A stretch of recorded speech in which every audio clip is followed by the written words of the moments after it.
if I were to watch 10 YouTube videos and I see an influencer Mhm. at an Ivy League that was at an Ivy League college and they're telling somebody that basically college is great, you should go get an advanced degree. And then literally the next swipe I do is some influencer telling me college is a complete waste of your money. You shouldn't spend any time in higher education. You should just, I don't know, go start a business, go do whatever that is that they tell people. What do you tell people who have watched that influencer on YouTube and really are thinking through and wrestling with that advice?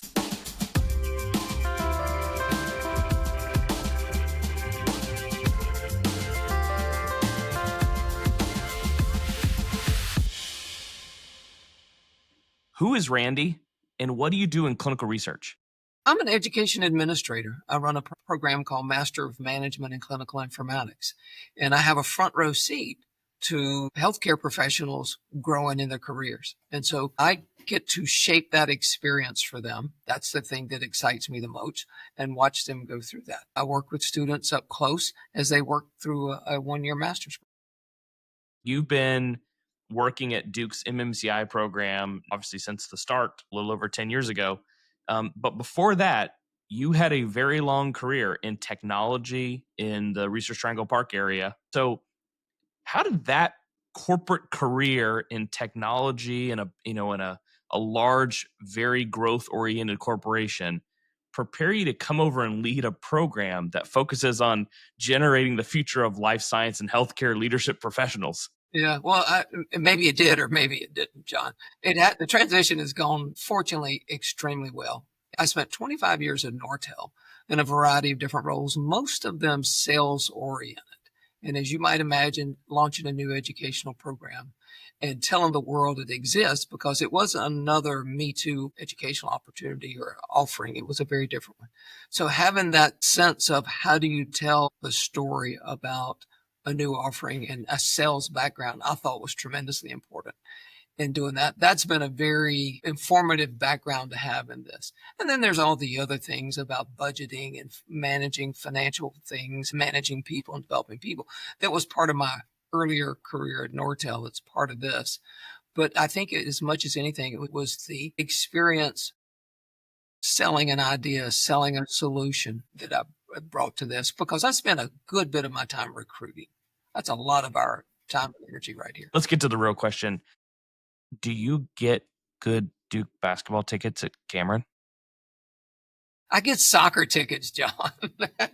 I wish I got basketball tickets. There he is. There's the Blue Devil. I know I ask you this every year, and I'm just expecting like one year you're like, yeah, John, I've got these extra seats, and you should Yeah. just take them from Well, me I and, will and keep use them. that in mind, John. I'll buy you tickets.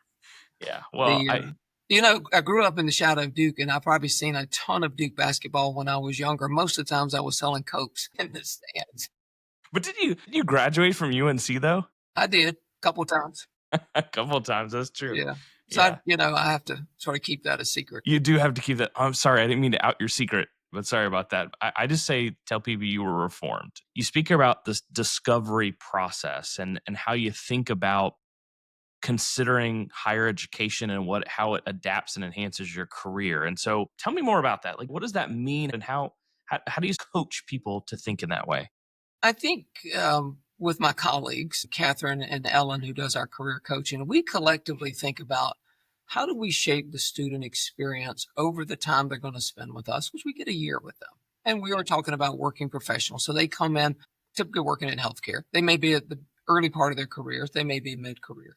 So we have them walking in the door and we start thinking about what do we want them to walk out the door with? To borrow a line from Al Bueller, who coached cross country here and track here forever, we begin with the end in mind. What do we see as a success when we imagine our students? And then we start thinking, how do we get them there? The curriculum is obviously a big piece of that, and we're bringing lots of knowledge to them in a curriculum, different topics. And then we start thinking about, so what will they do with this knowledge and how do we help them discover for themselves what they will do with this knowledge? We bring in speakers of special topics just to introduce them to ideas. Folks like yourself, John, who talk to our students, bring a perspective to them and inform them. And so we try to shape that experience is by introducing them to a lot of things and letting them do a bit of discovery. And then our career coach, our friend Ellen, has a curriculum that helps them think about what are the things that I really care about, what, or in a sense would like to work on. What are the things that I'm good at? And how do I begin to bring those things together in a career and a role? And then if I'm good at this and I care about that, how do I articulate that? What the value that if I were one of our students, the value I would bring to an organization. Here's what I care about. Here's what I can do. Here's what I want to do. Here's what I can do in this organization. So we think about that beginning with the end in mind, and we try to shape that experience and give them the opportunity for self-discovery and nudge them along the way. And then we do some individual coaching as well. That discovery process, I think, is impactful. And I think early in my career, I wish actually someone would come along to me and ask me some of those questions. Not that I think it would have changed my trajectory because I fell into clinical research. I didn't, my only C in college was in biology. I'm not equipped to be in this industry. It happened to me in circumstances, and I'm grateful for it. At the same time, though, you're right. When you're in college, I don't remember a lot of people asking me those questions, helping me to discover when you're working with students and you're thinking through how to adapt their career for clinical research, this ability to help them think not just entrepreneurially, which I think is kind of in vogue to do. It's cool to say, these are the Yeah. entrepreneurs, these are the people doing it, but strategically to say, I actually want you to hear what it's like to be an entrepreneur, what it's like to be executive is equally as important. And balancing those two things, I think, is a really a testament with what you guys have set up and what I've really enjoyed. It seems to go well in our curriculum with our students. Think of our students often as having a consulting skill set, one that you can, take a problem apart, peel the layers of the onion, and then put it and do the same thing for solutions. Think through it and then bring that to life. And then you got to sell that to somebody, John. It can be internal. Invest in this. This is a better way of doing things. We can do this, and here's what we'll get out of it. Or maybe it's truly an entrepreneurial effort. And we've seen our students be successful. What is the Duke MMCi program and what does it offer to students that get into it?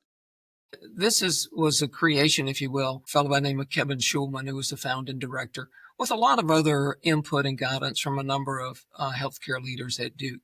They used, at the time, the High Tech Act as this catalyst for what they believe was a new skill set that was needed in the healthcare marketplace. There was going to be far more data that was structured in a way that could be used than had ever been. Well, we've always sort of been awash with data, but putting some structure to that. And then the other thought was, now we're going to start doing things with data, but it won't just be technology people doing technology things. We need to solve problems for clinical people, for consumers, for users. So how do they sort of envisioned a skill set that would enable people to see the problem as well as solutions from more than one angle, the business world, the clinical world, and the technical world, if you want to think about those as functional silos. So Kevin believed that the idea behind this program was to bring a business framework to thinking about how technology and data could be used in healthcare. When we started, we were all excited about new EHR systems. Obviously, today it's all about AI. It's hardly a conversation without it. But the idea is still the same. How do we think about, from a framework perspective, bringing technology and data to healthcare to solve a problem? So the MMCI curriculum is built to prepare people to do that. And we get clinical, technical, and business people. We learn from each other through the year. It's an immersion of a year of people with different backgrounds and from across healthcare. Yes, we have people in provider organizations, research organizations, payer organizations, medical device organizations, and they're all sort of learning from each other as part of that process. But that's what MMCI is all. Whenever a new year starts, the exciting piece is that Mhm. you do such a good job of getting a variety of students. I remember, I think it was a couple years ago, we were doing like one of the kickoffs, like the kickoff weekends, like boot camp, Boot camp. and people were going around introducing themselves, and you had just finished undergrad into program, running a division of FDA, head of big pharma patient recruitment, and it was people are just spouting this off, and then where are they from? California. I'm doing a side from India. I'm over here from Spain. And so for me, I think one of the most exciting things is really thinking not just about who comes into the program, but sort of the mindset they come in with to work as teams, right? Meaning you've got seasoned people, new people with different backgrounds. And I think that's really intriguing and different. And that's how you learn, right? You learn from these completely different ideas and hearing the same thing said from somebody who has a very different background, a different True. perspective. It's just always been amazing to me how that works. I think it's one of the coolest moments in the program is to go around the room and let folks introduce themselves for the first time and look at everybody else's sort of expressions going, wow, wow. And then I love to see that when faculty will start a new course and they'll say, tell me a little bit about yourselves. And then what are you looking for out of the program? That sort of thing. Yeah, that's a very cool moment. But it also makes a very rich educational experience. It is peer to peer. I mean, our classroom discussions, as you well know, are pretty lively. And so, there's these are thoughtful folks who know what they know well and what they're learning and challenge each other and add to each other's thoughts. And for those listening that are thinking about higher education, advancing their career, adding more to the repertoire for a long term career trajectory, what I wanted people to hear was that there's actually other opportunities besides I go to get an MBA and the program is, I've got to take off of work on these days, that there's actually a lot of other options and opportunities out there, because I don't think we talk about this as much as I'd like to see in clinical research and specifically with that lens. So there's an individual who's thinking about, I'm interested in higher education. I'm trying to assess if that's good for me, if I can fit it into my schedule at work, my life schedule with my kids, my family. How do you recommend someone assess that on their own? One of the things that we say to every prospective student is number one, it's a very busy year. You're going to continue your life working. You're not looking to stop work to do this. You're going to need a support system that is also on board with you. In fact, I just sent, as we've been writing our incoming class, because we'll start again in late July, I've been writing them and reminding them, get your support system on board. Maybe you pay forward some things you can do now because you're not going to be able to do nearly the things you've been doing. That's the one is just to being upfront about the time demand. I think, though, the way they grasp that even more importantly is to talk to a current student, talk to a former student. And former students and current students and visiting class are the best way, I think, to learn about any academic program. Both, pick the brains of the people in it. How are you managing it? What have you let go? How have you had to manage your time? Time management is obviously a huge one. And I think not hiding from the fact that this is very demanding and build that in. The nice part is everybody tells me when they begin the program, oh, I could do anything for 12 months. I think the fact that you can put a beginning and an end to it that looks like 12 months is really important. On the reverse, we all know that higher education is important. It's valuable, but it has to be with the right timing. I don't have a higher education. I Mhm. actually don't have that kind of a degree. Right. And really, because of where I was at in my career and financially, I dug in and took some different routes because that's what I had to do. Not because someone would have come along and I would have been able to figure out how to make the time. I would have really appreciated it. So, for people that were like me in that sort of situation or in that situation today in their career, that can take this advice that you've given and assess, why they should go into higher education, why they should spend time with an advanced degree.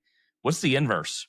How would you convince somebody to not do it and maybe not spend the time, or convince them the timing's not right? When you think about higher education, a quality program, a Duke program, institutions like Duke, they're going to take you somewhere.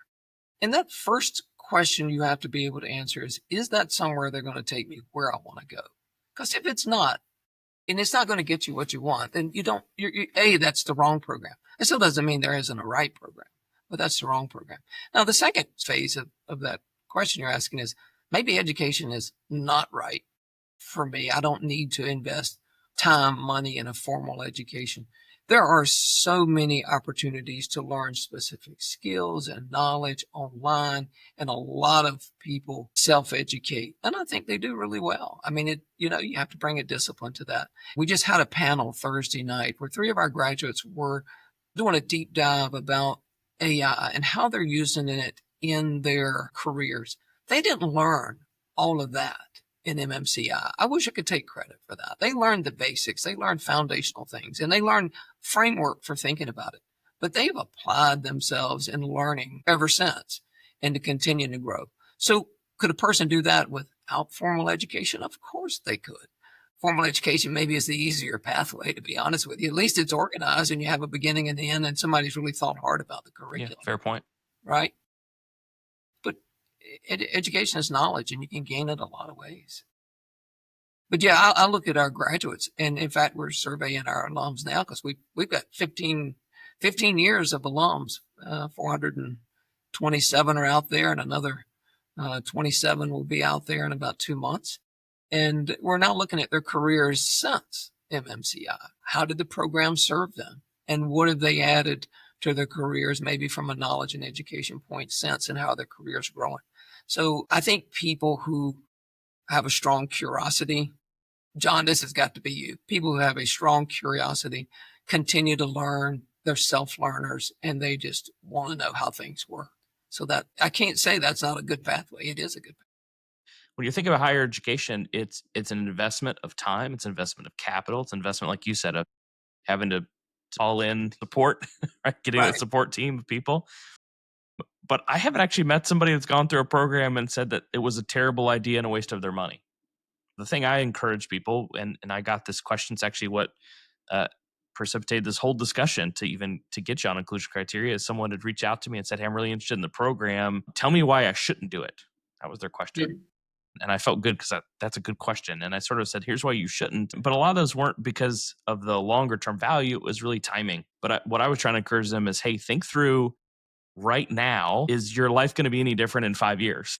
Right? It's just going to get more complicated. And so, again, I'm also a proponent, just like if you've got a startup idea and you want to do something, unless it's a terrible idea, which is a different discussion, you know, um, if you're going to start something, start. You just get going, right? I think there may not be the perfect time to go back to school, so to speak, but there are better times and worse times. And that's a life decision, right? That's a Sure. life decision. There's this principle that I've heard many times from different people and different ways that they say it, but it's this choosing to cheat concept.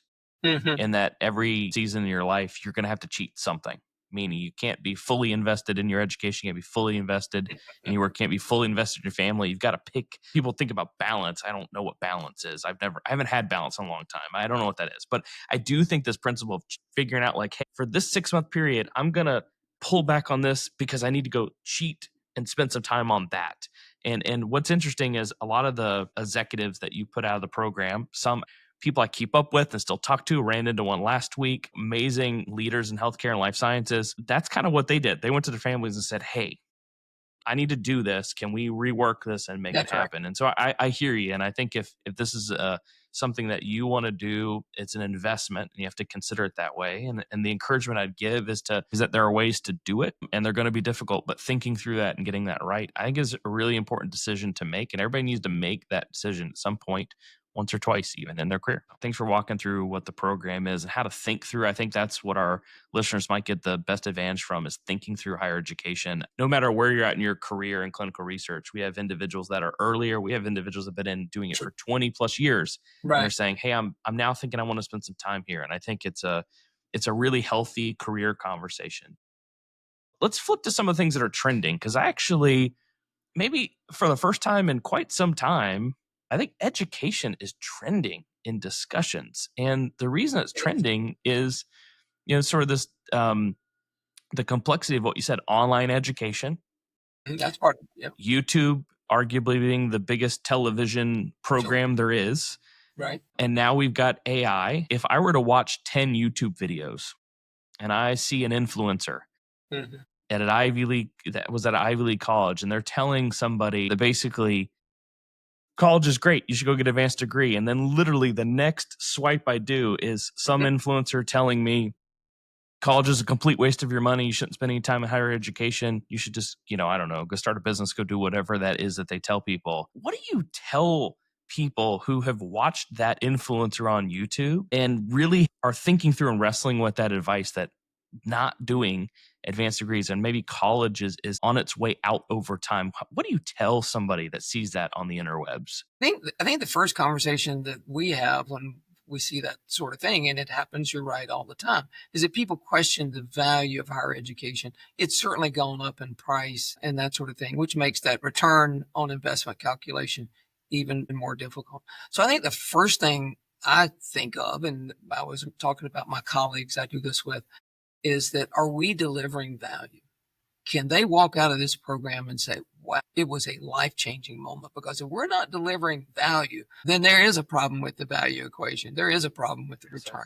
So first and foremost, we're looking internally going, we've got to make sure we deliver value. And then we take that messaging out and we sort of make it the proposition for choosing this program is that we're going to deliver you this value. And these things are going to happen. And then look at the folks who've graduated, talk to them. Look at this faculty. This faculty are amazing thought leaders. You can't get that packaged up very easily in 12 months with that many thought leaders. So it definitely is a means to an end that's highly effective. And so that's kind of the way we approach it is we are committed to delivering value to you that will be impactful to your career. These are the ways we do it with thought leaders, with programming, with the whole experience and immersion with other people who are like you in that they're working professionals and they're trying to build careers in healthcare, but they're different from you because they have different backgrounds. I think higher education has done its own damage to its own reputation by being happy to put something out there, but not really thinking about, are we delivering? So I think higher education has gotten that message in the last few years that just because you offer a degree and someone has got to earn it, your work's not done. They've chosen you, but they've chosen you and you really are on the hook to deliver. YouTube has kind of changed a lot of things, right? Because one, Definitely. you've got people who care, who know what they're talking about, who are on YouTube, and then you've got, as we all know, and for those of you who have kids or older kids like me, you have to deal with these conversations where you're like, okay, listen, this person doesn't know what they're talking about, and they've never actually worked in a company in their whole life. Right. When I'm watching something online, and I think that sometimes people sort of they think about education as information that goes into your head, not as a work process that you go through to do it. Because the things that I learned by doing them. And I actually learned more by doing and failing or messing something up Sure. than I did Absolutely. from learning and going, yes, I can repeat that and doing it. And so I do think that, yes, it is a trend, but I'm really hopeful that people are seeing that trend as a component of education, not as the replacement of education. It's the approach we've taken is to have a little bit of blend. There is a need to meet people who are working who are across the country who would have to make trips uh, to meet them where they are a little bit.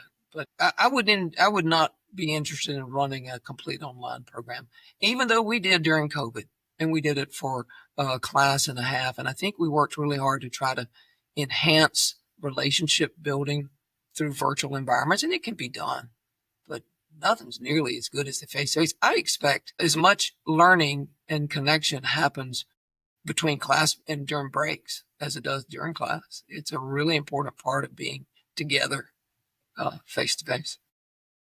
And when you think about AI and education, I think people are making a lot of assertions about how it's going to impact education, how it's going to change education. But can I take a different side of that coin? Sure. Can you tell me what are you all thinking about in how to educate students and how to think about and use AI and apply AI or be scared of AI in different elements, like whatever those aspects are?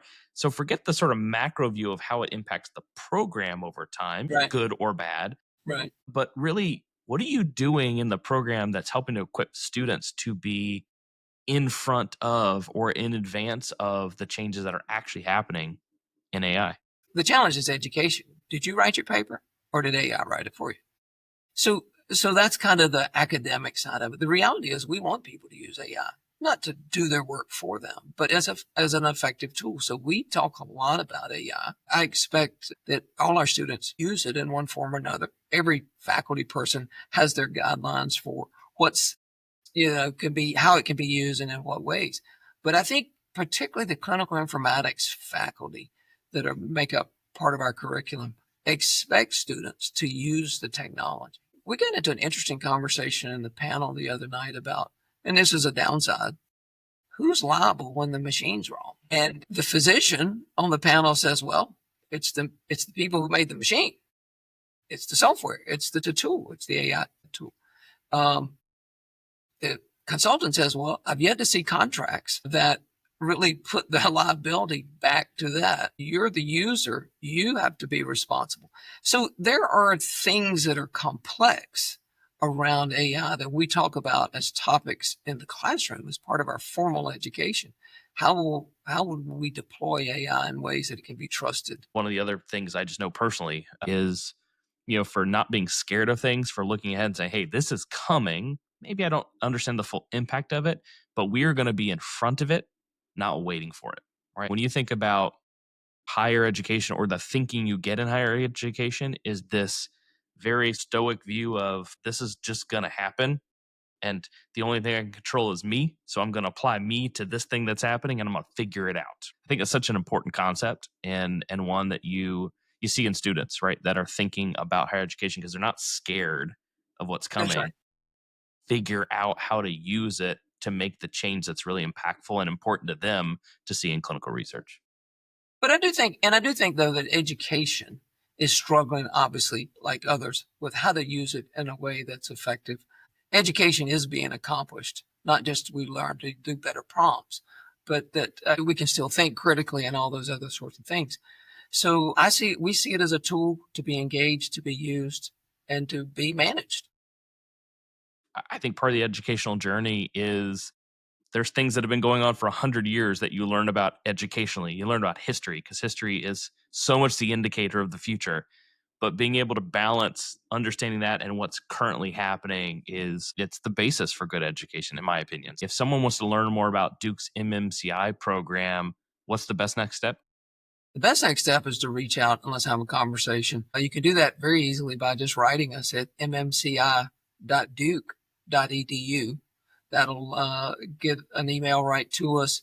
We'll engage in a conversation. We would certainly encourage people to visit class, and we would connect folks with students or alums to talk to them about their experience. But it starts with a conversation. And what we're really looking for is people who really want to change healthcare, believe that technology and data are enablers and tools to do that, and want to be part of leading that effort. So that's who we're looking for.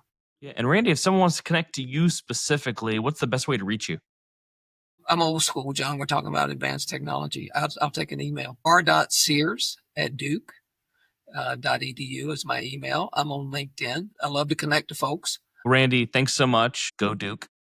Yeah, go Duke.